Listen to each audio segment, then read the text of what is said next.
जय माता दी। आप सभी का आपके अपने YouTube चैनल में बहुत बहुत स्वागत है। आइए आज सुनते हैं फाल्गुन पूर्णिमा की कथा।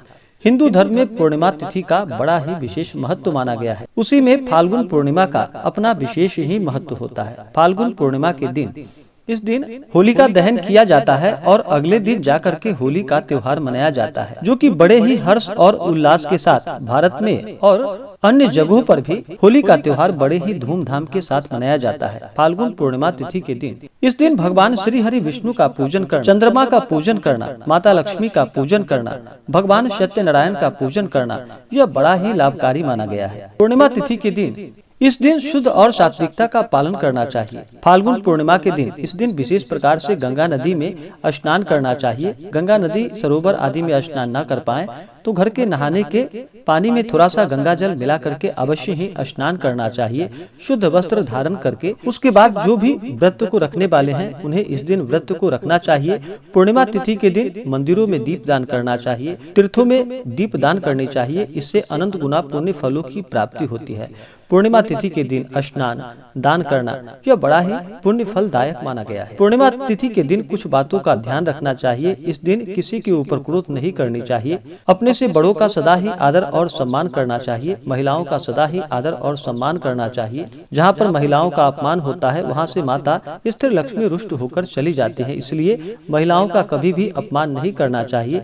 सदा ही धर्म का आचरण करना चाहिए। पूर्णिमा तिथि के दिन इस दिन तामसिक वस्तुओं का प्रयोग नहीं करना चाहिए। मांस, मदिरा, लहसुन, प्याज आदि का प्रयोग बिल्कुल भी नहीं करना चाहिए।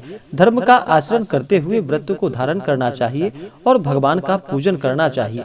इससे अनंत गुना पुण्य फलों की प्राप्ति होती है। तो आइए सुनते हैं फाल्गुन पूर्णिमा की कथा। तो बोलिए प्रेम से भगवान श्री हरि विष्णु की जय, माता लक्ष्मी की जय। फाल्गुन पूर्णिमा से जुड़ी हुई अनेक कथाएं हैं। उसी में से एक कथा प्रचलित है, जो कि पौराणिक कथा के अनुसार राक्षस राज हिरण्यकश्यप ने अपने कठोर तप से ब्रह्मा जी को प्रसन्न कर वरदान मांगा। उसने कहा कि उसे कोई भी मनुष्य, पुरुष या महिला, पशु या पक्षी, दिन या रात, घर या बाहर कभी भी अस्त्र शस्त्र से नहीं मार सकता। और फिर ब्रह्मा जी से वरदान पाकर वह स्वयं को भगवान समझने लगा।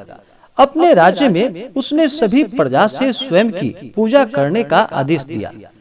हिरण्यकश्यप का पुत्र प्रहलाद भगवान श्री हरि विष्णु का परम भक्त था। वह भगवान विष्णु की भक्ति में डूबा रहता था।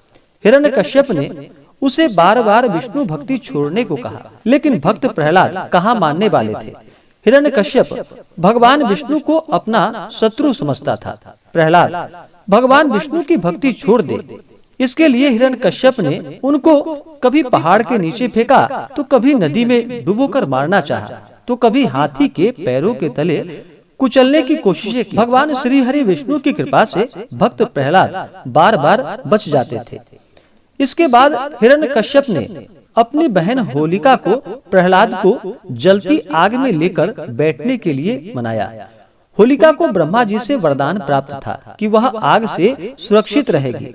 आग उसका बाल भी बांका नहीं कर सकती। कहा जाता है कि उसके पास एक चादर थी जिसे ओढ़ लेने से वह जलती नहीं थी। फाल्गुन पूर्णिमा की रात होलिका भक्त प्रहलाद को अपनी गोद में लेकर चिता पर बैठ गई।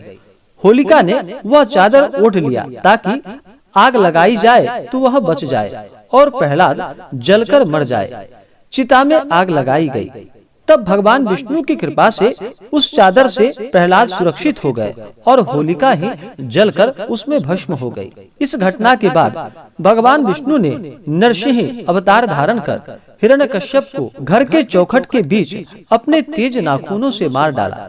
होलिका दहन की घटना को असत्य पर सत्य की जीत के रूप में मनाया जाता है। यह घटना फाल्गुन पूर्णिमा को हुई थी, इसलिए हर वर्ष इस तिथि को होलिका दहन करते हैं और फिर उसके अगले दिन जाकर के होली का त्योहार मनाया जाता है। तो बोलिए प्रेम से भगवान श्री हरि विष्णु की जय, माता लक्ष्मी की जय। तो आशा करता हूँ कि जानकारी आपको अच्छा लगा हो। ऐसे ही जानकारियाँ प्राप्त करते रहने के लिए हमारे इस चैनल को लाल बटन दबा करके सब्सक्राइब करें, साथ में बेल आइकन घंटी को दबाना न भूलें ताकि मेरे वीडियो का नोटिफिकेशन आपको समय से मिलता रहे। वीडियो को लाइक करें, शेयर करें। जय माता दी। धन्यवाद।